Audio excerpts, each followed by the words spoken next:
here we go.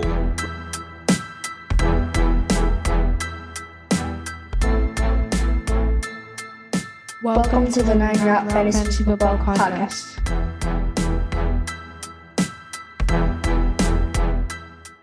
What's up, everybody? Welcome back into the 9 Route Fantasy Football Podcast. Pat and Scott. We are in week 11.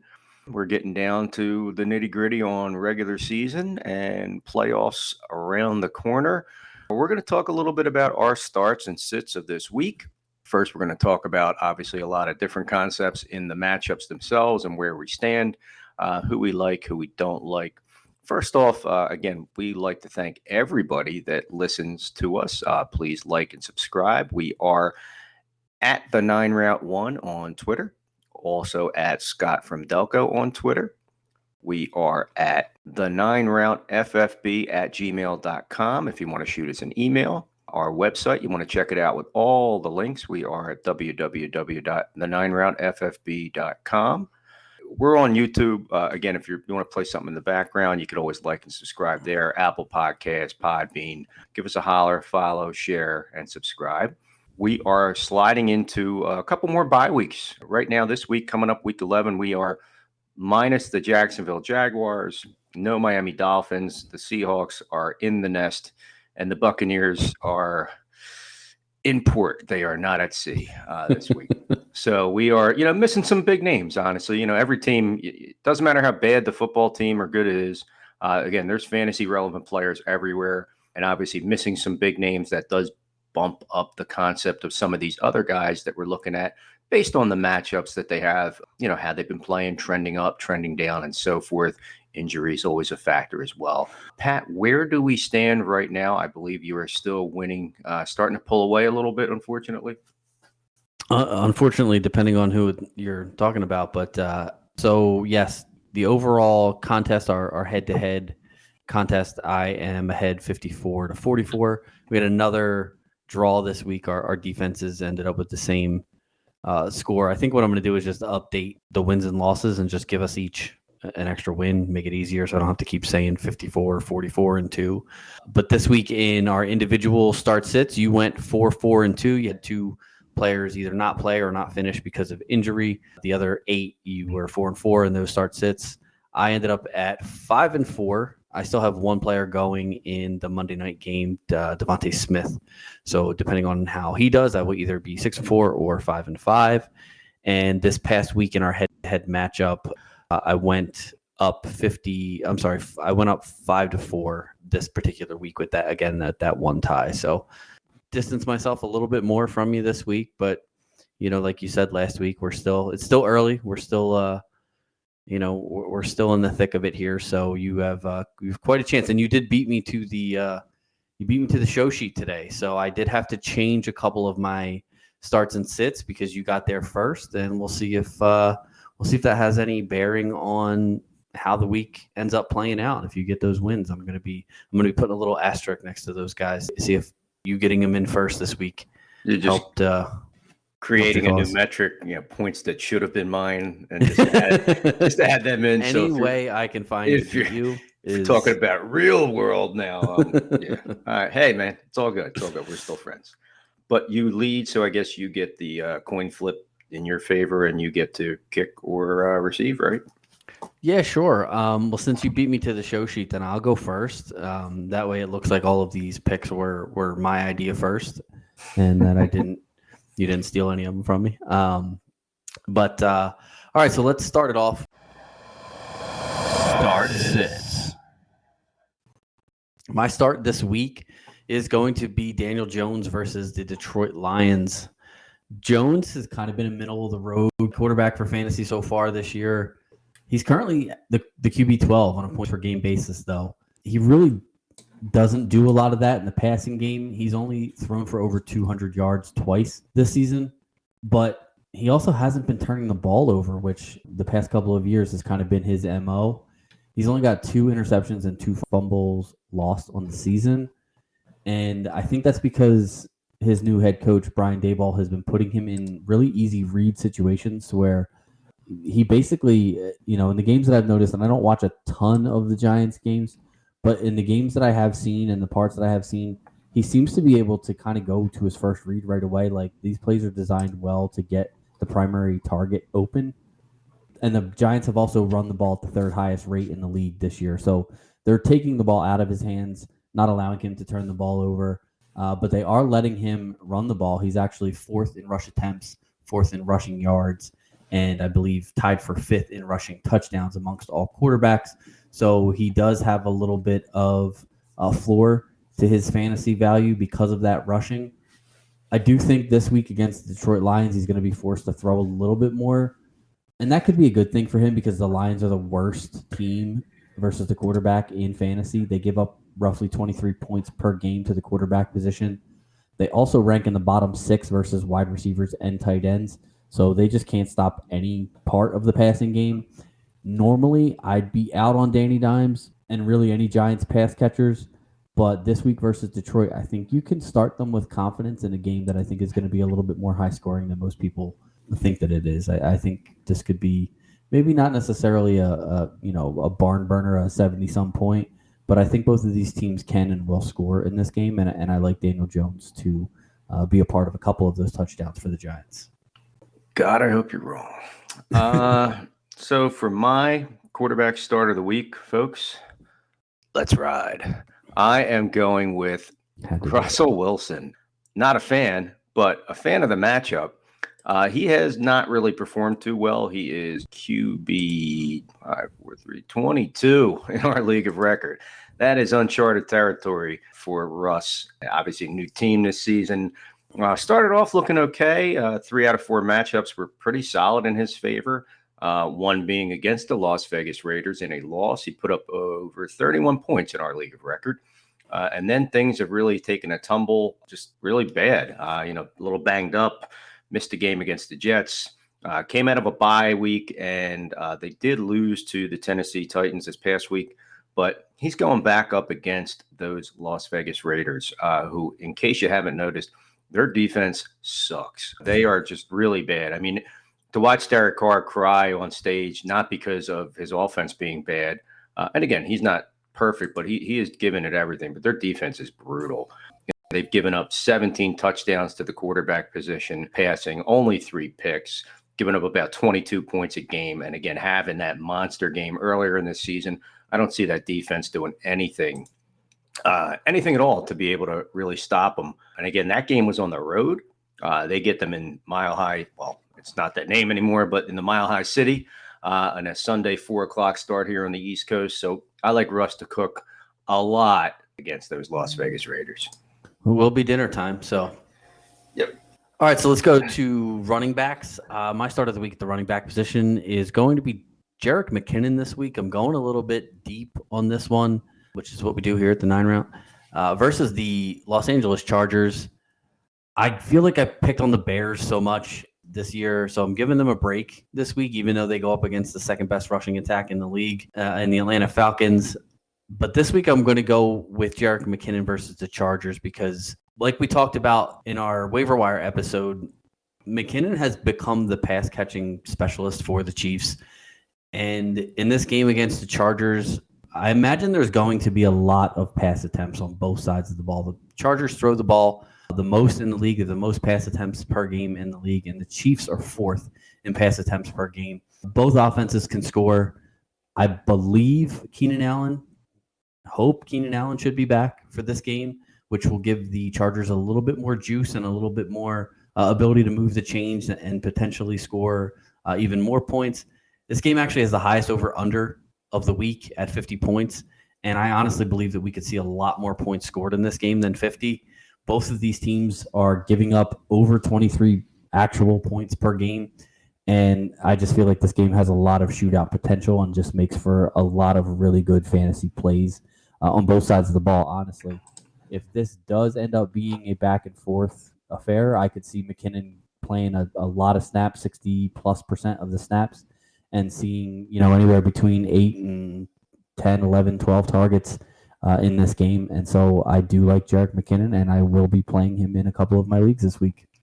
My running back start of the week is going to be that Devin Singletary from the Buffalo Bills. He had a pretty nice game yesterday against the Minnesota Vikings, albeit the end result was not good for the team. 13 carries, 47 yards, and 2 touchdowns. He caught 1 of 2 targets, no yardage, just a reception there. He hasn't had a ton of usage, a lot less than I thought. And obviously, with that offense, it tends to be a little bit pass first, pass heavy. But he has had some games where he has broken through, not touchdown dependent. These were actually his first 2 rushing touchdowns of the season. He only had 1 receiving touchdown to his name, so that's 3 total. And in our league of record, he is RB24. Josh Allen had a reasonable game, but obviously a costly turnover there at the end, and there was a lot that went on with that. Maybe the game shouldn't have been that close with that defense, so on and so forth. But I feel like Devin Singletary in this matchup this week against the Cleveland Browns, who are known for their defense, but not against the running back. They're actually about the 4th worst overall. They've given up 12 rushing touchdowns. That's tied for 2nd in the league, only behind the Houston Texans. They do give up some passing yardage as well to the running back position. They've given up 3 touchdowns and about 25 points a game, again, which really keeps them in that top 3-4 area.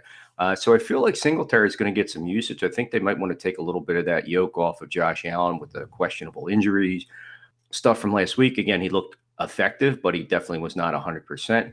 I think Devin Singletary gets a little bit more involved this week. And I think just like last year, down the stretch, they utilized him more and more as they pushed into the playoffs. I think they're going to have to lean on him again. I like him a lot this week against the Cleveland Browns. Yeah, that's a good call.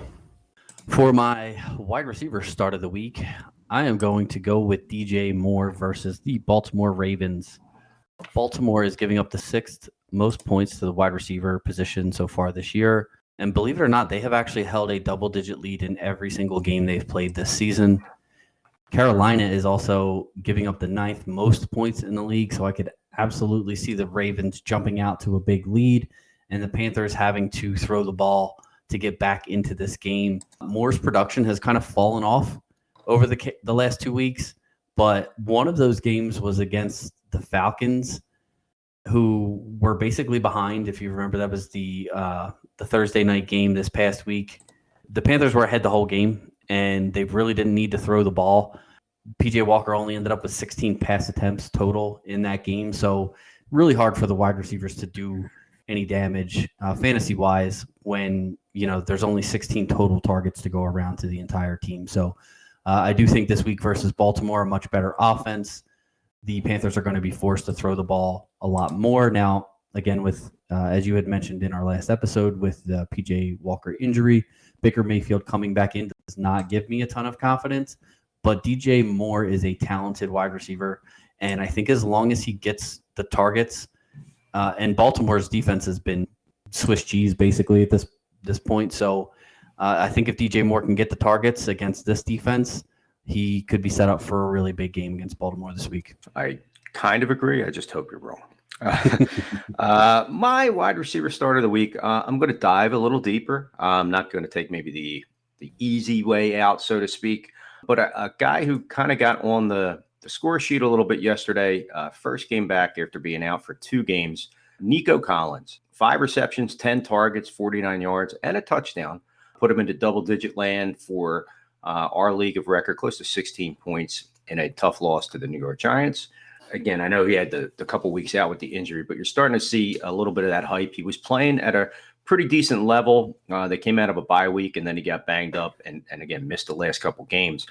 But to see him bounce back and put this up with a touchdown against a secondary that is one of the best in the league against the wide receiver position. The Giants are about the 4th best overall, giving up points and touchdowns to that position. This week gets a little bit of an easier play. They're going up against the Washington Commanders on a bit of a shorter week. They give up about 24 points to the position.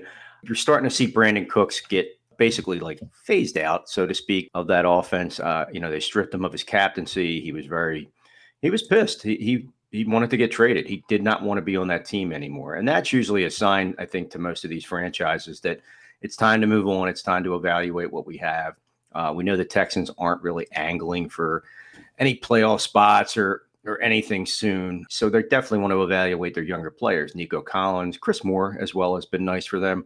But I really like what he's done this year in the limited time that he's had. Coming back from an injury to do that much that quickly is a good sign. He actually leads the team in yards per game for wide receivers, just beating out Brandon Cooks, and only trails him by about 20 targets. And I think through the end of the season, if he stays healthy, you'll see that start to trend up.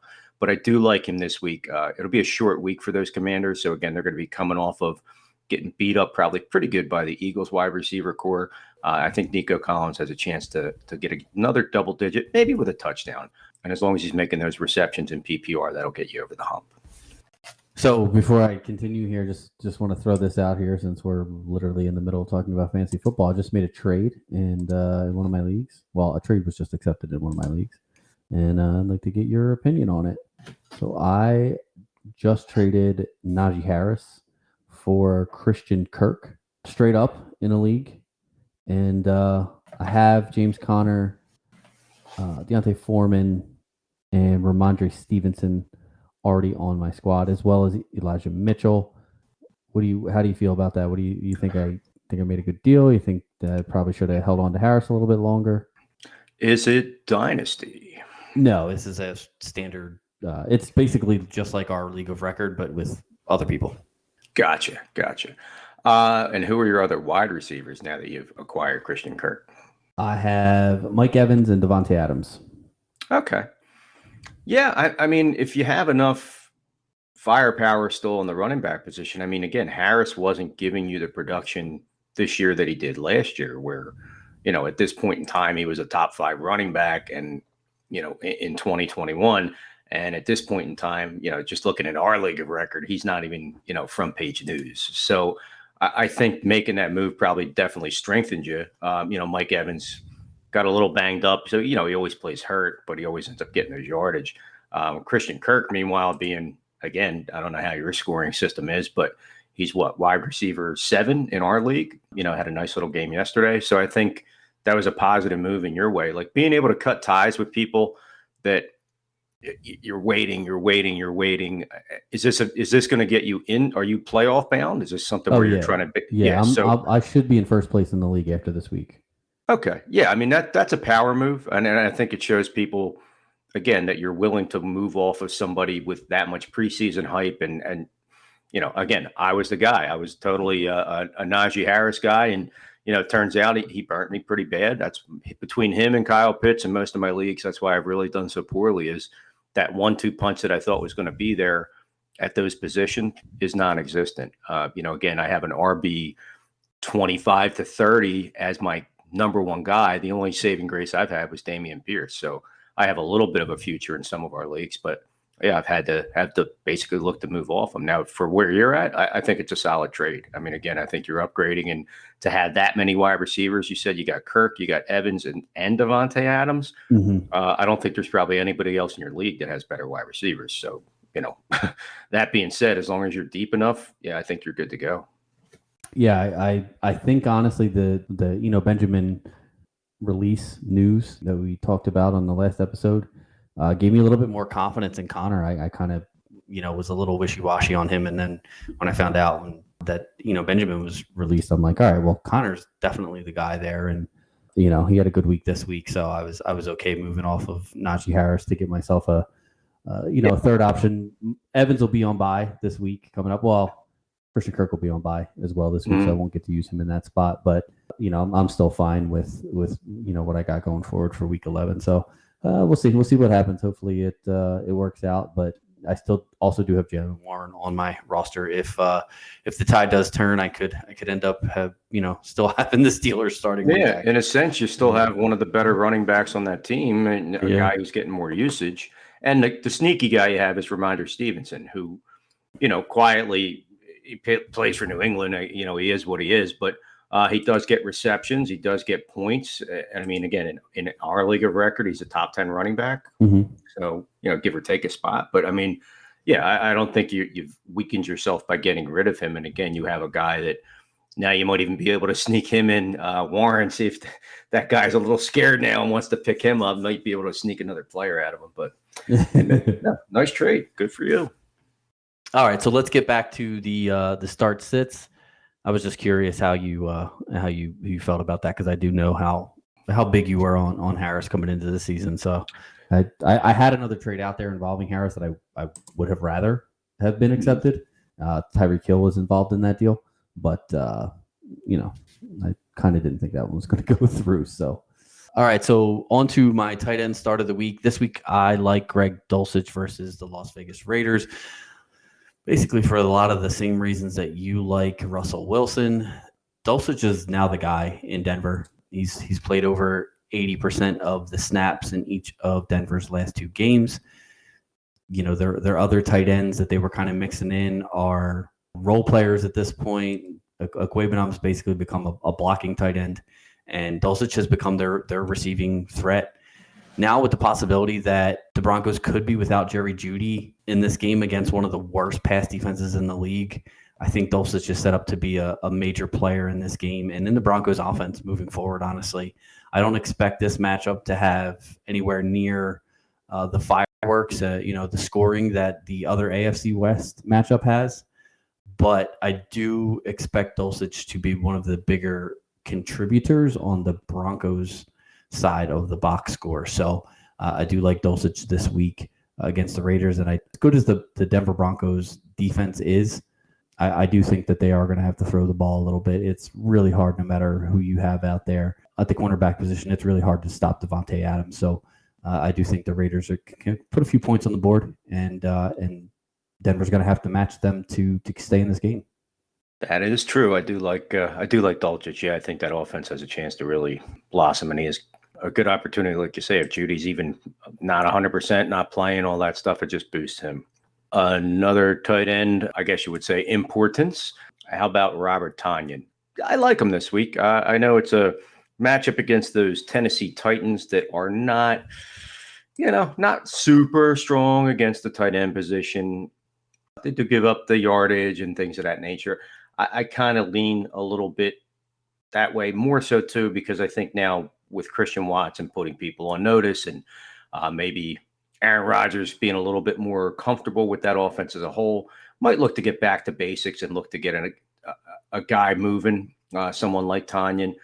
He only did get 1 target, 1 catch for 8 yards against the Dallas Cowboys this past week. Was definitely locked into pass protection. When you have a linebacking core like they do, Micah Parsons, who did some spy work on Aaron Rodgers. Other than that, I mean, he had at least 4 targets in 5 straight games coming into this past Sunday. So being an afterthought on that level is not too horrible. It's a shorter week too, coming into a Thursday night matchup against Tennessee. So it's going to be a quicker turnaround. And for a guy that maybe, health-wise should be pretty much there, to see him get some of that love, probably a touchdown. We know Big Shot Bob is touchdown dependent from back in the day, but has gotten his catches and his fair share this season with only 1 touchdown to speak of. He is currently the tight end 11 in our league of record. So I like Robert Tonyan. I think he gets a score, maybe 4 catches, 60 yards, and a touchdown this week against those Tennessee Titans on Thursday Night Football. I like it calling the whole stat line there. That's impressive. Hey, we'll see. All right. Well, looking at the show sheet, I know who your defensive start of the week is. This is going to be a fun little matchup for us to watch. I am going with the Rams versus the New Orleans Saints. Now, this is one of the ones that I did have. I had the Saints at first, and then once I realized that you had already put them in, I switched over to the Rams because I think this game as a whole is shaping up to be one of the least interesting and entertaining games of the week. Both of these offenses will be missing key pieces, and both defenses come into this game playing fairly well up to this point. The Vegas line expects this game to be one of the lower scoring affairs with the over-under just under 40 total points. The Saints, they've switched quarterbacks to Andy Dalton in order to cut back on, some of the turnovers. That was what they said, like moving forward, they want to be a less turnover prone offense. And it just seems like when Jameis Winston is in the building, it's like the flu, like everybody just catches it because Andy Dalton has thrown 6 interceptions in his last 4 games, 2 of which have been returned for touchdowns. Now, again, I talked last week about predicting defensive touchdowns, and I'm not trying to predict the defensive touchdown, even though I should have been right in the game last week. I called the touchdown. I said, I think the Cardinals could score a defensive touchdown in this game. Sure enough, they had a strip sack fumble that J.J. Watt recovered and was probably about 15 yards or so from the end zone. Referees blew the play dead and called it an incomplete pass. And then, when they went back and showed it on review, it was, in fact, a fumble. Watt clearly recovered it. They did give the Cardinals the ball, but Watt would have easily scored a touchdown on that play had they let the play run out the way that they probably should have done and just let it run out and then correct it if it was wrong, via replay after the play. But whatever, it is what it is. But this could be one of those games where the defenses have to step up and a defensive score one way or the other, because I think the Saints also have the ability and there's going to be a chance for them to score a defensive touchdown as well. But I think one of these teams could score a defensive touchdown, and that defensive touchdown could be the difference in this game. Definite possibility. I look at the other side of that. Yes, I do like those Nolan Saints. They are going up against the Los Angeles Rams, who are not anything like they were, a year ago offensively. You have questions at the quarterback position. Stafford was out, enter John Walford. It wasn't a pretty game by any stretch for that team. I do think that the New Orleans Saints overall have been a decent defense. They're not highly ranked in a sense. They're 25th actually in our league of record. They do get a little bit feisty when it comes to sacks. They have kind of picked up the pace. They just had 6 this weekend against Kenny Pickett, albeit in a tough loss. You're only scoring 10 points. You're only scoring 13 points the previous week. That's your offense. That's not your defense. And I know, like you just said, Pat, about Jameis Winston and Dalton, and that they don't really seem like they know what they're doing with the quarterback spot. They have nothing to gain by tanking, and that division's still up for grabs, so it'll be interesting to see. But I do feel like the Rams as a whole, again, that offense is not nearly as explosive as it was last year. A Super Bowl champ and able to put up so much as a whole. They definitely don't look to be that team. So I do think that the Saints are going to give them a game. At the end of the day, I just don't think that they're going to be able to bring it. And I do like the New Orleans Saints to beat up on those Rams that like to give up points to the defense. They're about second or third best in the league. So I will see your Rams and raise you a Saint. All right, and that will do it for our starts of the week. Let's go ahead and move into our sits. So this week, my sit of the week at quarterback is going to be in the same game as your start of the week. I'm going to sit Derek Carr versus the Denver Broncos. I honestly think Derek Carr should go into Denver and thank Russell Wilson for being so bad this year, because I think it's the only thing keeping the media from realizing how bad the Raiders actually are. The whole AFC West, minus the Chiefs, obviously has been fairly disappointing through week 10.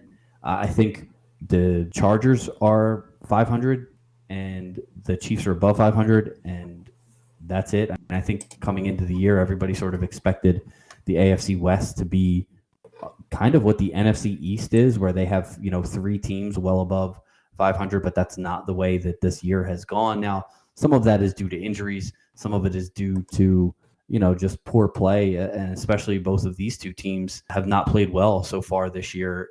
For Denver, it's been the offensive side of the ball. For Las Vegas, it's been the defensive side of the ball. The one thing that the Broncos do have, though, that's keeping them in games is that defense. They rank number 1 in actual points allowed per game, passing yards per attempt, passing yards per completion, total passing yards per game, and passing touchdowns per game allowed. So basically you can't throw against the Denver Broncos defense is what we're telling you. And honestly, they're pretty good against the run as well. So it's going to be a tough day for the Raiders. The Broncos have pretty much shut down every passing attack that they have faced so far this year, except, of course, Titans superstar Nick Westbrook-Ikhine. For whatever reason, I'm not really sure if they didn't realize that he was in the game. He Maybe they thought he was on the sideline. I don't know what happened. But don't get me wrong now. I think Davante Adams is still going to do what Davante Adams does. I don't think, even as good as Pat Surtain is, I don't think there's a cornerback in the league that can truly stop Davante Adams. But with Renfro out, with Waller out, I think the Broncos can bracket Adams a little bit more. They can key on stopping him, key on stopping Jacobs out of the backfield, and keep this a fairly low-scoring game. And I think, obviously, in low-scoring games, players tend to not score as many fantasy points, obviously, because there's not as many touchdowns scored. So, by default, I am sitting Derek Carr this week versus the Broncos. Talking about the sit of the week at the quarterback position is going to be Kirk Cousins. I know people were really looking at a big win yesterday, and the Captain Kirk led them back, and they defeated Buffalo. They lost the game except for that fumble. We kind of all know that. And then obviously kicking a field goal in overtime. He did throw for 357 yards. He was 30 of 50 passing, 1 touchdown early, and then 2 picks. He did get, point bonus totals, obviously, for throwing that many yards, sure. But at the end of the day, in our league of record, he was only 17 and change as far as points. Not super great. I mean, he's kind of like a top 10 quarterback in our league, but at the same time, he has had moments where, again, he's really done numbers. You're going to be able to do that against certain teams. But I know you made me think that he shredded the Buffalo Bills. Nah, not really. And again, this week you're going to go up against a team that is really tough against that quarterback position. You're going up against the Dallas Cowboys. They don't really give up a lot of points to that position. I know people say, well, yeah, so did Buffalo. Dallas just got kind of embarrassed in Lambeau by none other than Aaron Rodgers.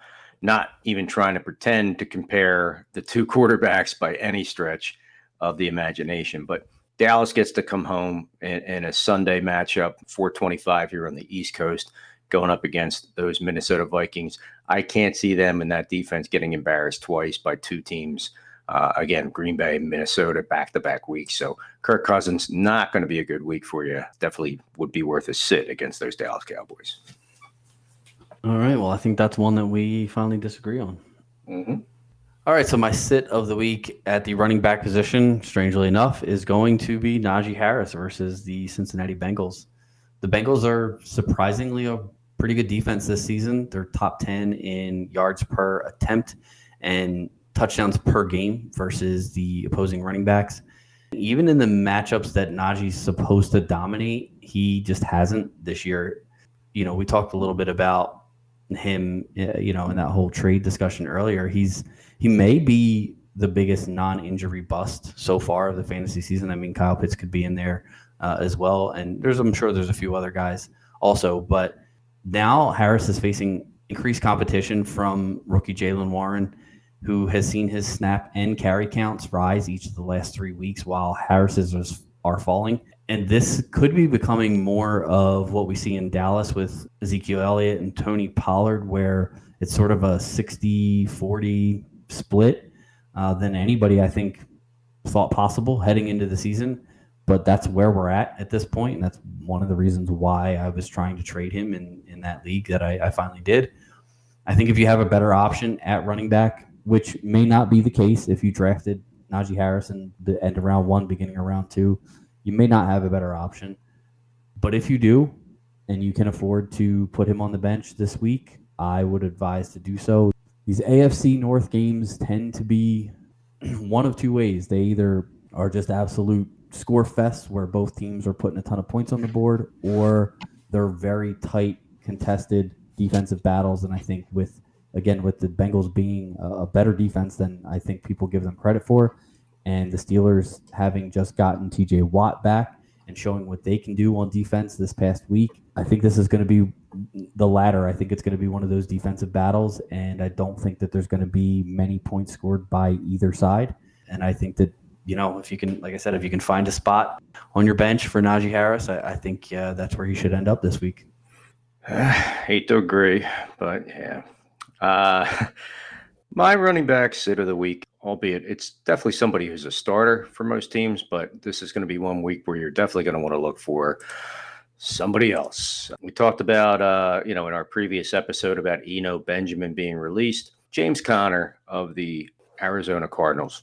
They're going to go up against the San Francisco 49ers this week, the best against the running back position. Pound for pound, the best defense in football right now. They don't give up yards. They don't give up points. They barely give up a score, only giving up about 12 points a game to that position. I mean, I think the game's going to be a bit of a bloodbath overall. I feel like Arizona is probably going to get smushed pretty hard. So I don't see James Conner really being an effective piece. If anything, I think some of the wide receivers in garbage time might factor in. I know that Kyler Murray missed that game, and you never know. He might not be healthy enough for back-to-back weeks. I do like Colt McCoy as a backup, but if he does end up being the play in this game, still won't help them. Yeah, I don't see James Conner having anything outside of probably a single digit, maybe 8 points at best, if he's lucky. I don't expect a touchdown out of him. He's definitely somebody that you could find a lot better floor-wise, just period. I know he's a stronger play like that, but this defense is too tough. So James Conner, sorry, buddy, you're on the bench this week. My sit of the week at wide receiver, I am going to go with Terry McLaurin versus the Houston Texans. I've mentioned before during our start sits that the Texans don't lose games by giving up a ton of yardage and points through the air. They lose it by not being able to stop the opposing running game. With Washington coming in with two pretty solid running backs in Antonio Gibson and Brian Robinson, I think the plan will be to run the ball early and often and, try to keep themselves out of passing situations with Taylor Heineke at quarterback. If they do happen to find themselves in passing situations, McLaurin will most likely be covered by Steven Nelson, who's Pro Football Focus's 9th best coverage cornerback in the league. I'd feel good about rolling out both backs in this game. I think Gibson and Robinson both have a decent scoring potential. Both could get 12 to 15 carries in this game, but I don't like any of the Commanders' wide receivers, and especially not Terry McLaurin going up against Nelson, which is where Nelson lines up, on the outside against the team's number one receiver. He doesn't necessarily shadow, but McLaurin doesn't really move around the offense a lot.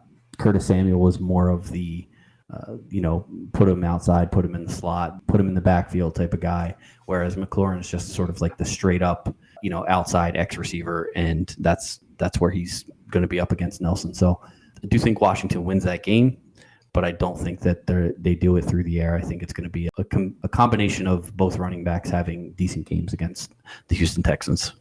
My wide receiver sit of the week. I know most people won't sit him, but I seriously don't suspect that he's going to have a strong game. Doesn't matter who's a quarterback.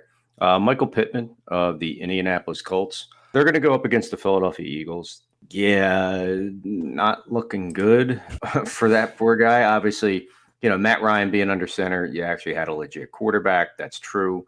He did get back into his scoring, 7 catches, 9 targets, 53 yards, has only 1 touchdown all season. That was week 1 where he had his big game in that 2020 kiss your sister tie against the Houston Texans. He did have a big game against Jacksonville.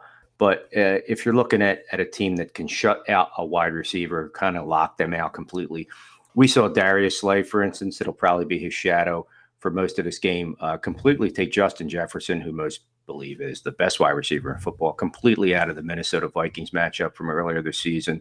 This strikes me as another one of those throw the gauntlet down type of games because Pittman is highly touted. He's a very good wide receiver. I just don't see it happening this week against the Philadelphia Eagles. I expect another Big Birds win, and I don't think that Pittman or much of that offense is going to be tangible. I did see where Avonte Maddox just made it on to IR for 4 games. He had been a little banged up this year. If there's anybody on that roster and you say, well, no Pittman, what are you talking about?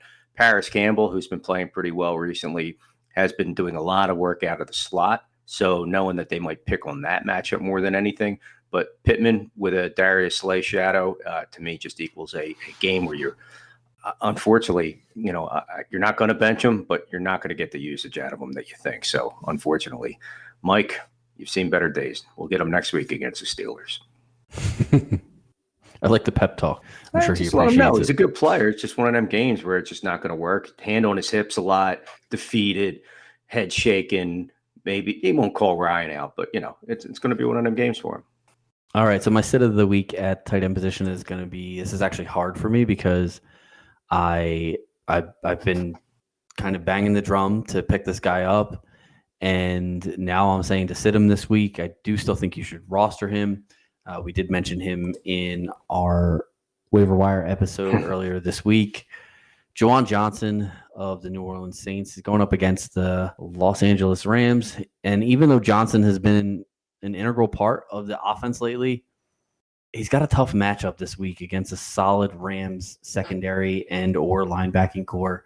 The Rams rank tied for second versus the tight end position, giving up just 7.8 PPR points per game.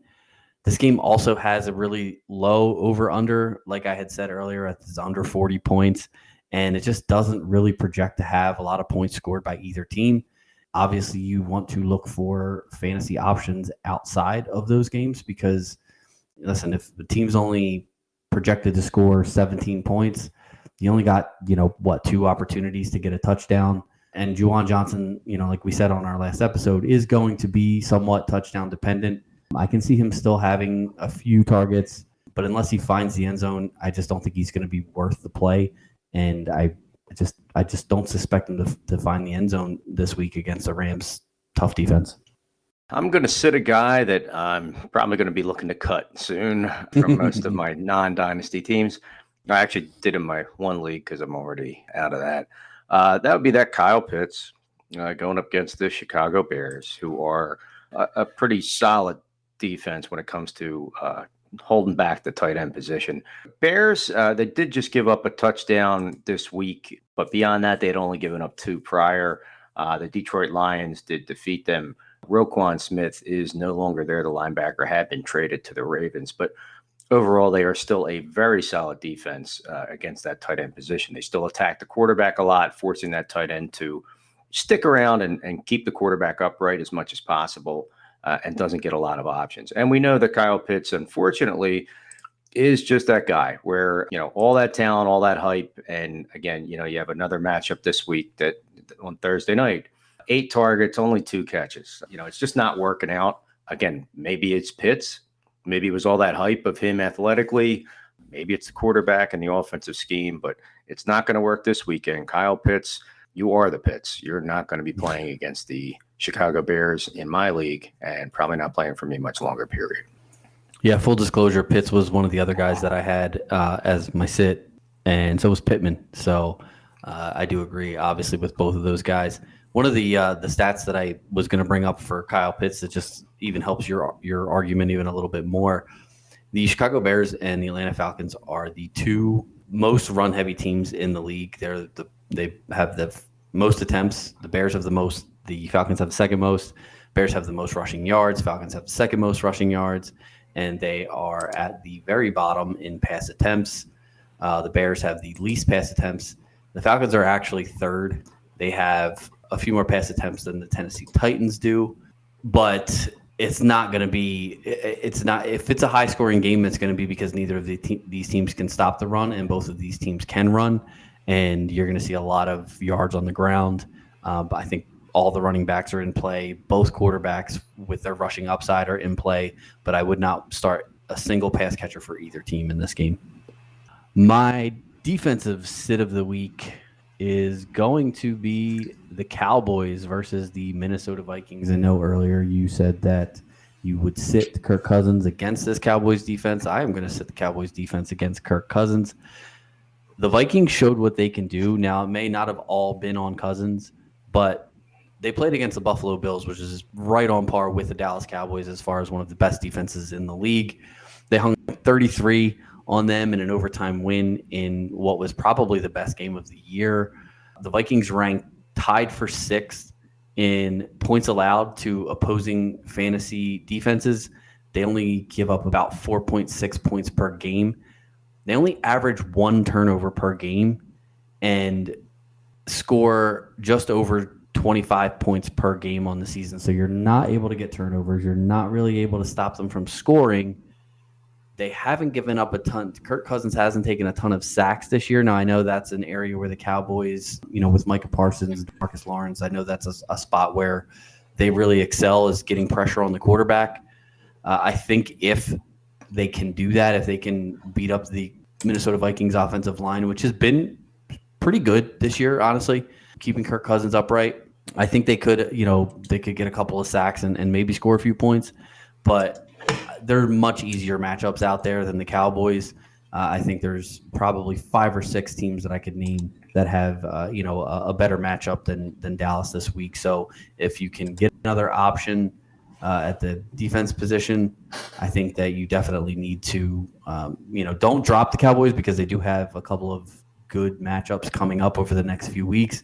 But if you can afford to throw them on your bench and pick up the Saints or the Rams or whoever this week, I would do that and put the Cowboys on the bench. The Vikings just have too many weapons on offense, and now that they traded for T.J. Hawkinson, you're looking at Justin Jefferson, who's the best receiver probably in the league. Hawkinson, who's a really good pass catching tight end. You got Dalvin Cook and Alexander Mattison, who have both just been absolute beasts when they've given them the ball out of the backfield, especially after what Green Bay just did to the Dallas defense. I think Minnesota's going to watch that game and sort of take that blueprint that Green Bay sort of laid out in that game and use that to put some points up on the board against Dallas. So if you do have the Cowboys, I know that they're generally a lineup lock. They're probably a top 3 defense in your fantasy league. This would be one of the weeks that I would try to find another option.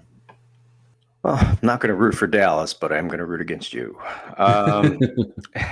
And last but not least, my defensive sit of the week. For some of you out there, and again, coming off a nice 10-point showing against those Atlanta Falcons, the Carolina Panthers have quietly been a decent defense throughout the season. If you're streaming, this was their second double digit. They've had two true stinkers, but I mean, for the most part, they've been somewhere around like 5 to 10 points, give or take. That being said, this week going up against the Baltimore Ravens in Baltimore, that is a team that just puts up points. They give them up too, but they put up a ton of points. They have one of the best offenses in the league with, as far as scoring in fantasy, which is our reality here on this show. We all know Lamar Jackson is obviously that guy. It's going to be very hard to keep that team in check. And I mean, again, they do put up points, averaging about 26 points a game as an offense. And they're actually pretty balanced. Their rushing attack is one of the best in the league. As a matter of fact, they are second only to those Chicago Bears. I know you were just pointing out some rushing stats so far this season. Pass-wise is, again, it's few and far between. It's when they find their options, if Mark Andrews is healthy in there, so on and so forth. But Lamar Jackson being the X factor, I think Carolina gets shredded in Baltimore. I can't see them quite managing to take this team out anytime soon. So, for that team being said, Carolina Panthers, if you were looking to play them this week for some reason, God forbid, against the Ravens, don't do it. They're not going to do well. They have potential for negative points this week. Yeah, Ravens are definitely tough team to prepare for and a tough team to defend. All right, well, that is going to do it for our start sits for this week. Again, hopefully we've given you guys some insight as to why we like some of these players, why we don't like some of these players. And, again, we do our best to try to stick with the fringe players the best we can. We try to, I don't want to say go too deep, but try to give you guys that we know coming into week 11, you're going to be making some tough decisions on. These are our opinions. Hopefully they, our reasoning makes sense, and hopefully they pay off and these guys actually do score or don't score for your fantasy teams if you go ahead and take our advice. But if you do have any specific lineup questions, I did have somebody who listens to the podcast this past week ask me for advice. It was kind of tough in the situation that we were in because I couldn't see his roster. I didn't know who he had on his team. So it was difficult to give him, I had to give him like general advice. I couldn't give him any like lineup specific advice. But if you would like any of that, please feel free to reach out to us. We are on social media. We're on Twitter at the 9route1. Scott is at Scott from Delco. If you want to email us, and, you can send us a screenshot of your roster or just tell us who you have or tell us who you're trying to decide between, maybe in a flex spot or should I start this quarterback, that quarterback? You can do so. We are at the 9routeFFB at gmail.com. You can also check out our website where there is a link to our email. That website is www.the9routeFFB.com. We'd also like to thank Mickey's Protocol Pub in Tuckerton, New Jersey. If you are in the South Jersey area and you're looking for a good place to eat, good place to hang out, grab a drink, watch a game, Mickey's is definitely the place. Kids eat free nights. They have drink specials every night. They have happy hour from 3 to 6 every day. So definitely, if you get a chance and you're in the area, check out Mickey's Protocol Pub, 327 East Main Street in Tuckerton, New Jersey. We do appreciate their support, and we would appreciate you guys supporting them and heading out there and grabbing a beer and a good bite to eat. Scott, you got anything before we head out of here? No, folks. Again, just appreciate it. We're winding down season number 2 here. We do appreciate everybody for listening. Again, Pat, you did hit them with them, but please like, subscribe, let us know how we're doing. Hit us with some questions, comments, concerns. We'd love to hear from you here at the 9 Route. Hopefully everything we've given you this week will help push you a little bit further towards that playoff push and beyond, maybe to another championship. We did help out one last year, and we're looking to make that a few more this year. So for Pat, I am Scott. We'll see you next week, week 12, getting close to the end here at the 9 Route. Next week is Thanksgiving week, so you're going to have some crazy games on Thursday. Throughout the weekend, it'll be a beautiful time to be an NFL and fantasy football fan. For Pat, I am Scott. We'll see you next week. Peace.